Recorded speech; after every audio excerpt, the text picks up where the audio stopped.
உங்க முன்னாடி நிற்கிற இன்னிசை பூரிகை ரெவரண்ட் டாக்டர் ஞானசேகர். என் பேர் இல்லை, என் பேரு முனியசாமி, என் தம்பி பேரு ராமசாமி, என் தங்கச்சி பேரு காளியம்மாள், எங்க அம்மா பேரு சிகப்பியம்மாள், எங்க அப்பா பேரு சேதுராமன், பெரியப்பா முனியாண்டி, சித்தப்பா ராமகிருஷ்ணன், இன்னொரு சித்தப்பா மாயகிருஷ்ணன். இவங்கெல்லாம் எங்க அப்பாவோட தம்பிங்க.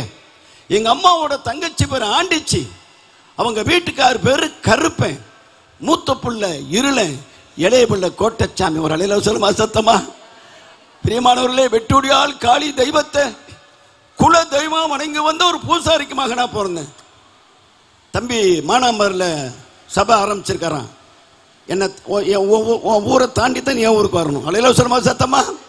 மானாமதுரைக்கு எனக்கும் 12 கிலோமீட்டர் தான் நான் இருக்கிற ஊருக்கும். ராமநாதன் செல்லாவில் பார்த்திவனூர், பரமக்குடி, மானாமதுரை அப்படி தாண்டினா அபிராமி என்கிற ஒரு குக் கிராமத்தில் பிறந்தேன். பெரியமானவர்களே, வெட்டுடியால் காளி தெய்வத்தை குலதெய்வம் ஆராதிக்கிற ஒரு பூசாரிக்கு மகனா பிறந்தேன். கண்களிலே ஆசன திராபகமிட்டு 6 மாத காலங்கள் மருத்துவமனை கொரோனா இருந்தேன். எல்லா டாக்டர்களும் கண்களை பரிசோதித்து பார்த்து விட்டு மீண்டும் முனியசாமிக்கு கண் பார்வை வர வாய்ப்பில்லை என்று திட்டவட்டமாக சொல்லிவிட்டார்கள். இந்த உலகத்தில் குருடனாக வீட்டுக்கு போய் எனக்கு பிடிக்கல, செத்து போயிடலாம் என்று சொல்லி என்னை அட்மிட் பண்ணி இந்த மருத்துவமனையில் 4வது மாடியில் இருந்து கீழே குதித்து தற்கொலை செய்வதற்காக அந்த ஜன்னலை நின்று கொண்டிருக்க பிரியமானவர்களே, எனக்கு கரிமான தேவஜனங்களே, நான் மேலே இருந்து குதிக்க போறேன். குதிக்கும் போது என்னை நோக்கி ஒரு சத்தம் கடந்து வருது, மகனே ஞானசேகர், நீ கீழே குதித்து தற்கொலை செய்து கொள்ளாதே, நான் உன் கண்களுக்கு பார்வையை கொடுப்பேன். நல்ல கவனிங்க, நான் குதிக்க போறேன், நான் தான் சாக போறேன். ஆனா சத்தம் வருது, மகனே ஞானசேகர், நீ கீழே குதித்து தற்கொலை செய்து கொள்ளாதே, நான் உன் கண்களுக்கு பார்வை கொடுப்பேன் என்று சொல்லி. அப்ப நான் என்ன நினைச்சுக்கிட்டேன்னு சொன்னா, நம்மள மாதிரி யாரோ ஞானசேகரன் பேர் உள்ள ஒருத்தனும் பக்கத்து ஜன்னல நம்ம குதிச்சு சாக போறான் ஊருக்கு, அதுதான் அவனை யாரா கூப்பிடுறாங்கன்னு சொல்லி அந்த சத்தம் வந்த திசை நோக்கி திரும்பி பார்த்தேன். அந்த வினாடி தான் என் தேவாதி தேவன் உங்க முன்னாடி என்ன ஊழியக்கார நான் நிறுத்தி இருக்கிறாரு. கரங்களை தட்டி கரங்களை தட்டி கரங்களை தட்டி பிரியமானவர்களே, நல்ல கவனிங்க, ஒருவரை ஊழியத்திற்கு அழைக்க வேணும்னு சொன்னா அவங்கிட்ட என்ன இருக்கோ அதை கொண்டுதான் செய்வாரு. நல்ல கவனிங்க, எலக்ட்ரிஷியன் ஆண்டவர் வச்சுப்பாருன்னு சொன்னா சபையில் இருக்க எல்லா விளக்கையும் அவன் தான் போடணும். ஒரு அலையில சொல்வா சத்தமா? அது மாத்திரம் இல்ல, இந்த தண்ணி எல்லாம் பேர் என்ன, தண்ணி எல்லாம் ரிப்பேர் பண்றானே, என்ன அவன் பேர் என்ன பாஸ்டர்? பிளம்பர். இந்த பிளம்பர் ரசிக்கப்பட்டான்னா சபையில இருக்கிற ஊழியக்கார கிறிஸ்தவ வீட்டுல என்னென்ன பிரச்சனை இருக்கு அதெல்லாம் அவன் தான் சரி பண்ணணும். அலையில சொல்லுமா சத்தமா? அப்ப யாராருக்கு என்ன வேலை தெரியுமோ அந்த வேலையை கொண்டே கர்த்தர் அவர்களை ஊழியத்தில் அழைக்கிறார். அலையில சொல்லுமா சத்தமா? இப்போ ஞானசேகர்னு ஒரு பேர் வச்சு கூப்பிட்டது யாருன்னு சொல்லி திரும்பி பார்க்கிற அந்த வினாடி அந்த ஸ்டாப் நர்ஸ் ஓடி வந்து பின்னாடி சட்டையை பிடிச்சி விட்டா ஒரு அறை என்ன நாசமா போக. சாவுறதா இருந்தா ஓ ஊர்ல சாவியா, இங்க செத்து ஏயா எங்க அளவு எடுக்கிற அப்படின்னு சொல்லி பெரிய டாக்டருக்கு போனை பண்ணி அந்த டாக்டர்கிட்ட போய் சொன்ன உடனே எங்க அம்மா அப்பாவும் கெஞ்சினாங்க, ஐயா என் பிள்ளையோட கண்ணில் இருக்க அந்த புண்ணு 6 வரைக்கும் இங்க நாங்க பத்திரமா பாத்துக்கிறோம் ஐயா. அந்த அம்மா சொல்லிச்சு, ஐயா வேணாம் வேணாம், இவன் எப்ப குதிப்பான்னு தெரியாது, எப்ப குதிப்பான்னு தெரியாது, ஐயா அனுப்பிறியான்னு சொல்லி எங்க அம்மா அப்பா சொன்னதுனால அந்த மருத்துவமனையில் 6 மாதம் வைத்திருந்தார்கள். இதில் என்ன ஒரு முக்கியமான காரணம், தம்பிக்கு வந்த அதே சம்பவம் தான் சாட்சியது எனக்கு வந்திருக்குது. அவருக்கும் கை வந்துச்சு. அலையில சொல்லுமா சத்தமா? அவருக்கும் தேவக்கரம் வந்துச்சு, எனக்கும் தேவக்கரம் வந்துச்சு. நான் 2 மணிக்கு உடம்புற வரும் ஃபுல் சாட்சி நான் சொல்லலை. நான் மருத்துவமனையில் படுத்திருக்கிறேன். 3 விரல்களை இப்படி மடக்கி 2 விரலை இப்படி வச்சு சுவரை உடைத்து கொண்டு ஒரு கரமானது நீளமா வந்து குரல் வழியை பிடித்து நெரிக்கிறது. என் குரல் வழியை பிடிச்சு நெரிக்க நெரிக்க என்னால் மூச்சு விட முடியல. கையெடுத்து தள்ளி விடணும், கை வேலை செய்யல, கால் வேலை செய்யல, சத்தம் போட முடியல. கடைசியில் என் விழிகள் பிதுங்கி ரத்தமும் சீலுமா விழுந்த உடனே தான் ஐயோ என்னை யாரோ கொல்ல பார்க்குறாங்க, வாங்க வாங்க அப்படின்னு சொன்ன எல்லாரும் வந்து பார்க்குறாங்க. ரத்தமும் சீலும் கண்களிலே வடிந்து கொண்டு இருக்குது, ஆனால் சுவர் அப்படி உடையாமல் இருக்குது. அலையில சொல்லுமா சத்தமா? அதுதான் என்னுடைய தேவக்கரம். அலையில சொல்லுங்க சத்தமா? அந்த தேவக்கரம் என்னுடைய தொண்டையை பிடிச்சு நெருக்க நெருக்க மீன் செதில்களை போல ரத்தமும் சீலுமாய் கீழே உதிர்ந்து கிடந்தது. அடுத்த நாள் டாக்டர் ஆஸ்பத்திரி இது ஆபரேஷன் கூட்டு போறாங்க. கூட்டிட்டு முட்டை மேல இருக்கிற வெள்ளத்தோலை உரிச்ச மாதிரி உரிச்சா நீங்க பாக்குற இந்த கண்களை புதிதாக என் தேவன் வைத்தார். அல்லேலூயா சொல்லுமா, சத்தமா சத்தமல்ல சொல்லுமா. எனக்கு அருமையான தேவ ஜனங்களே, இன்றைக்கும் ஆண்டவர் அற்புதம் செய்கிற அற்புதம் ஆண்டவருடைய கரத்தில் இருக்கிறது. அதை பெற்றுக்கொள்கிற விசுவாசம் நமக்கு இருந்தால் போதும், அற்புதம் நடக்கும். அல்லேலூயா. எனக்கு ஒரு தம்பி இருக்கான் ராமசாமி. அவன் கலெக்டர் ஆஃபீஸர் வேலை செய்கிறான். மதுரையில் 2 பெரிய அடுக்கு வீடு கட்டிட்டான். 3 பிள்ளையும் இன்ஜினியரிங் படிக்க வச்சிருக்கிறான். எங்கள் அம்மா ஃபோன் பண்ண, முடியும் சாமி, ஏசுன்னு நாசமா போயிட்டாடா, வந்துடுறா ஊருக்கு, நமக்கு விவசாயம் இருக்கு, பொழைச்சிக்கலாம், 2 பொம்பளை பிள்ளை வச்சிருக்கடா, வந்துடுறா. எங்கள் அம்மா கூப்பிட்டாங்க. நான் சொன்னேன், ஆண்டவரே என்னை கொன்று போட்டு அவன் மேலே நம்பிக்கையாக இருப்பேன். என்னை அழைத்தவர் உண்மை இல்லவர், அவர் நடத்துவார். எனக்கு அருமையான தேவஜனங்களே, 400 ரூபாய் வாடகை கொடுக்க முடியாம கஷ்டப்பட்டு, சாப்பாட்டுக்கு வழி இல்லாம கஷ்டப்பட்டு, தம்பி சொன்ன மாதிரி 3 கொய்யா பழத்தை வாங்கி சாப்பிட்டுட்டு குடும்பம் நடத்துறாங்க. அல்லேலூயா சொல்லுமா, சத்தமா. அந்த 3 கொய்யா பழம் வாங்க கூட என்ற காசு இல்லை. ஏன்னா இந்த மாதிரி பாருங்க, எவ்வளவு பெரிய சுவிசேஷனா இருந்தாலும் இவங்க இருக்கிறவங்க நடத்தினா தான் அவங்களுக்கு பொழப்பே. அல்லேலூயா சொல்லுமா, சத்தமா. ஏன்னா ஊழியக்காரர்களை அழைச்சு பயணம் நடத்துற எங்களுக்கு 4 காசு கிடைக்கும். அவங்க எங்களை கூப்பிடலனா யார் கூட்டம் நடத்துறது? அப்ப அவங்க கையில விட்ட சுவிசேஷம் இல்லை. ஆனா நல்லா ஒண்ணு கவனிச்சுங்க, இந்த சுவிசேஷகன் சுவிசேஷத்தை அறிவிச்சு ஆத்துமாக்களை ரட்சிப்புகளை கொண்டு போய் எங்க கொண்டு போய் சேர்க்கணும்? சபையில சேர்க்கணும். அவன் சபை நடத்தக்கூடாது. அல்லேலூயா சொல்லுமா, சத்தமா. இன்னைக்கு சென்னையில் நடந்துகிட்டு இருக்கு, பயங்கரமா நடந்துருக்கு. பெரிய பெரிய சபையில் இருக்கிறவங்கள பஸ் வச்சு ஏற்றிட்டு போய் 10,000 20,000 பேர் கூட நடத்திட்டு இருக்கிறாரு. ஒரு அல்லேலூயா சொல்லுமா, சத்தமா. தேவன் ஒரு நாள் அதை விரும்புவது கிடையாது பிரியமானவர்களே. எவனோ பெத்த பிள்ளைக்கு நீ எப்படி அப்பனாவ?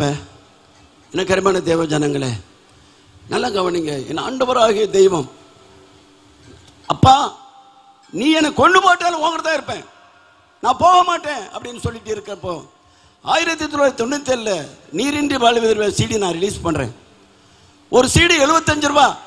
ஒரு வருஷத்துல 6 லட்சம் CD விற்கிறேன். அல்லேலூயா சொல்லுமா, சத்தமா. 6 லட்சம் CD, 57 லட்சத்துக்கு முகப்பேர்ல நான் வீடு வாங்குறேன். 3 வீடு கட்டின வீடு. அல்லேலூயா சொல்லுங்க, சத்தமா. கையத்தான் நல்லா தட்ட விட்டோமா. இதெல்லாம் நடக்கிற காரியம் இல்லைங்க. எங்கோ கிராமத்துல ரோடே இல்லாத ஒரு குக்கிராமத்தில் பிறந்த என்னை கொண்டு போய் இந்த உலகத்தின் கடைக்கோடியில் எங்கெல்லாம் தெலுங்கு, தமிழ், கன்னடா, மலையாளம், ஹிந்தி பேசுறாங்களோ எல்லா கிறிஸ்தவர்களுக்கும் என் பெயரை என் ஆண்டவரை இயேசுக்கு சேர்த்து கொண்டு போய் சேர்த்தார். அல்லேலூயா சொல்லுமா, சத்தமா. ஒரே ஒரு காரியம், அவர் என்னை பேர் சொல்ல அழைத்தார், என் முன்குறித்தார், நீதிமானாக்கினார், மகிமைப்படுத்தினார். பெரியமானவர்களே, உங்களையும் அப்படித்தான் செஞ்சிருக்கார் ஆண்டவரே. நீங்களே நீதிமான்கள், நீங்களே மகிமைப்படுத்தப்பட்ட ஜனங்கள். பெரியமானவர்களே, கர்த்தர் உங்களை முன்குறித்து அழைத்திருக்கிறார். அப்படி அழைத்தனால இங்க வந்து உட்கார்ந்து இருக்கிற. நல்லா கவனிங்க. இப்போ வீடு வாங்கியாச்சு, தேவ மனுஷங்கள்லாம் வந்து ஜெபம் பண்ண வந்திருக்காங்க. எங்கள் அம்மா ஊர்ல இருந்து வந்துருச்சு, என் தம்பிலாம் வந்துட்டான். எங்கள் அம்மாவுக்கு கால் தரையில் தங்கலை, கீழ் ஃப்ளோர்லேருந்து மேல் ஃப்ளோருக்கு ஓடுது, மேலும் கீழே 3 வீட்டையும் ஓடுது பார்த்துக்கிட்டே இருக்கு. அதால தாங்க முடியல சந்தோஷம். புள்ள வீடு வாங்கிட்டான். கிட்ட வந்துச்சு, காதுகிட்ட அவங்க தாங்க அவமானம் வேணாம், வெளியே பேசினா அவமானம் ஆயிருமா. என் காதுகிட்ட, டே முனியசாமி நீ கும்பிடுற சாமி ரொம்ப பெரிய சாமிடா, கரங்களை தட்டி மயம்படுத்தல. பெரியமானவர்களே, அதே வாய் தான் சொல்லுச்சு, ஏசுன்னு நாசமா போயிட்டாடா. அந்த வாயை ஆண்டவர் திருப்புறாரு. இப்ப சொல்ல வைக்கிறாரு. என்ன சொல்ல வைக்கிறாரு? நான் ரொம்ப பெரிய சாமி, நீ சொல்லு மகளேன்னு சொல்லி என் தாயை, என் குடும்பத்திலேயே, என் இனஜன பந்துக்களே முதலாக ரட்சிக்கப்பட்டு ஞானசனம் இருக்கும்படிக்கு என் ஆண்டவரை இயேசு எங்க அம்மாவுக்கு உதவி செஞ்சார். அல்லேலூயா சொல்லுமா, சத்தமா. அப்போ ஒன்று நல்லா புரிஞ்சுக்கணும், உனக்கு விரோதமா எவன் பேசுறானோ அவன் தான் உன் முன்னாடி முழங்கால் இப்படி உனக்கு உதவி செய்ய ஓடி வரும். உன் பேரை வெளியில் எடுத்துட்டு போமா. உன்ன மாதிரி அக்கா ஜெபிக்கிற அக்கா இல்லை, உன்ன மாதிரி வேதவாசிக்கிறா இல்லை, இந்த ஊழியக்காரரும் ஜெபிக்கிற ஊழியக்காரர் இல்லை, அவர் ஜோமன பேய் ஓடுது வியாதி என்று உன்னை குறித்து அவன் சாட்சி சொல்லிட்டு முன்னாடி போய்கிட்டே இருப்பான். அல்லேலூயா சொல்லுமா, சத்தமா. கர்த்தர் செய்வார் பெரியமானவர்களே. ஹல்லேலூயா. பாருங்க, எனக்கு கண்பார் கிடைச்சிருச்சு. எங்க அப்பா ஊருக்கு கூட்டி போய் சொன்னா, டே முனிசாமி, ஏசுனா இருக்கு அன்பார் கொடுத்தாரு, கேசுனா இருக்கு அன்பார் கொடுத்தா ஊரில் ஒரு பைட்டையும் சொல்லக்கூடாது அப்படின்னு சொல்லித்தான் கூட்டிட்டு போன. என் மேலே நம்பிக்கையில் அவருக்கு அப்படியே ரூமில் பூட்டி வச்சிட்டாரு. போன்னு வச்சா எனக்குள்ள மனசுக்குள்ள என்னமோ சொல்லுது, உன் நண்பர்கிட்ட போய் சொல்ற அவ எப்படி கண்பாரு கிடைச்சதுன்னு சொல்லின்னு. இப்போ நமக்கு ஏவுதுன்னு சொல்லுவோம். அப்போ எனக்கு ஒன்றும் தெரியாதுல்ல, எப்படா போகிறதுன்னு பார்த்தா மேலே ஓடு.